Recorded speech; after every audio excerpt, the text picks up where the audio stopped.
For centuries, humans have been obsessed over the power of thought, from medieval alchemists trying to transmute lead into gold, self-help gurus telling you to just think positive. We've all been trying to crack the code of manifestation. But is there any science behind it to back it up? Or is it just modern day magic? Are we just all witches?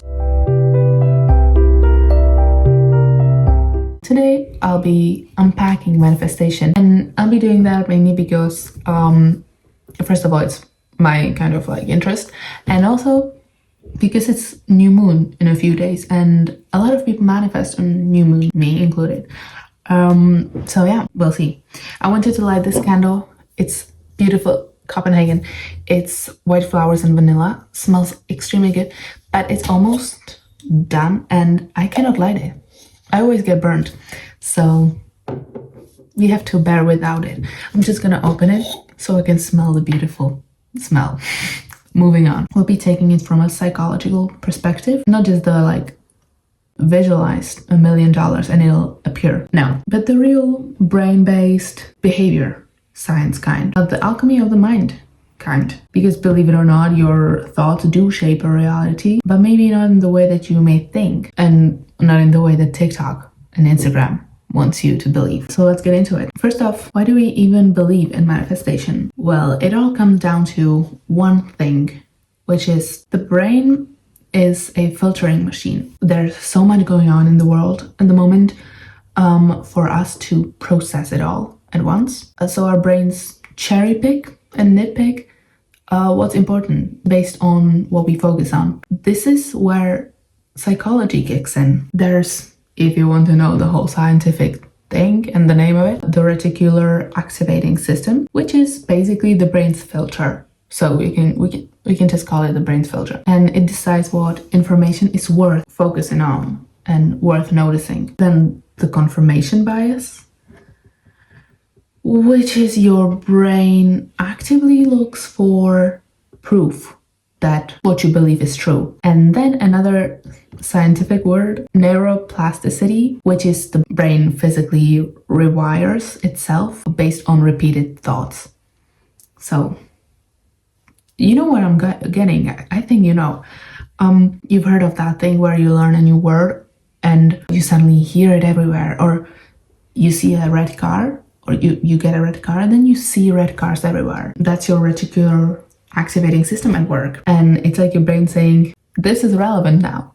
And you start noticing it more. And manifestation realistically is magic. It's you training your reticular activating system to notice the opportunities that were always there, but you never noticed them because you never focused on them. But here's the thing, okay? Manifestation does have a dark side, like all things.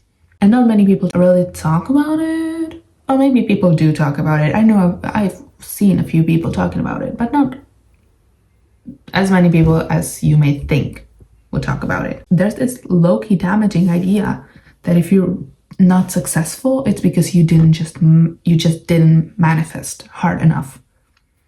That's not how this works, guys. That's not how this works. Nor thoughts alone do not manifest anything. Behavior does. So if you believe that you'll fail, you subconsciously act in ways that make failure more likely for you. And if you think you have no control over your life, you just stop trying. Suppressing real emotions in favor of forced optimism can actually increase stress. So don't do that. I mean, if you tell yourself that you'll never be good at something, whatever, anything, before you even try it, before you even go out and take a shot,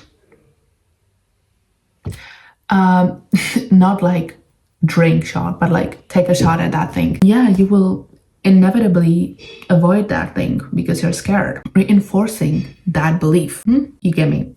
But if you tell yourself that I can improve with practice, or that you can improve with practice, your brain starts looking for ways to get better. That is manifestation at work. Not magic, but psychology and your subconscious and your own will and determination. So if thoughts alone don't create reality, How do you actually make manifestation work for you? Well, here is my manifestation formula, and I think that many people have this formula because it's just the formula. Let's take it from my perspective. First is the thought, okay? Set a clear, specific goal.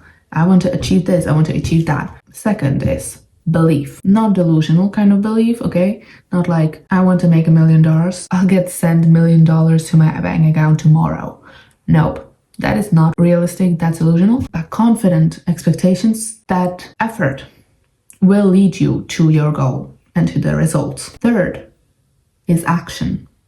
Most important, that's the real magic step, okay? If you do not do any action towards your goal, then you'll get no results. That's just the way it is. I'm sorry. Fourth, that's the last, is consistency. That's also very important. Small, daily, weekly, if it's like a big goal and long-term goal, weekly reinforcements to reprogram, rewire your brain to prioritize that goal that you want to achieve. Say you want to become whatever, anything you want to become, an artist, let's say. Instead of just visualizing yourself getting an award or your art being sold everywhere, you train your brain to prioritize those opportunities that are related to that goal. So you take classes, network, sign yourself for volunteering in that specific field that you have your goal in. So volunteering at an art gallery or at a film festival or cooking festival, restaurant, coffee shop, if you want to be a if you're a coffee enthusiast and want to have a coffee shop someday. It's all really good for your resume as well. Not me spitting facts here. There are many ways to participate, so the world is your oyster. Endless possibilities. And over time, your identity shifts from someone who dreams of whatever that dream is to someone who is that thing, that person, in that job, in that field. And that is how manifestation actually works. So that is the real secret, guys. Manifestation isn't about wishful thinking. It's about rewiring your brain to align your focus and beliefs and behaviors with your goals. The universe isn't just gonna drop success into your lap randomly, but your brain will help you and will guide you towards it if you train it properly. So the main thing is turning your thought and dreams into action, and that will eventually transform your life. Probably. And that is all from me today. Thanks for tuning in and hanging out with me. This was really fun. I love this topic, so I love talking about it. There's so much more that we can talk about if you want to know more about witchcraft and stuff like that. And if you want to see some of my content, then check out my channel. Yeah. See you next time.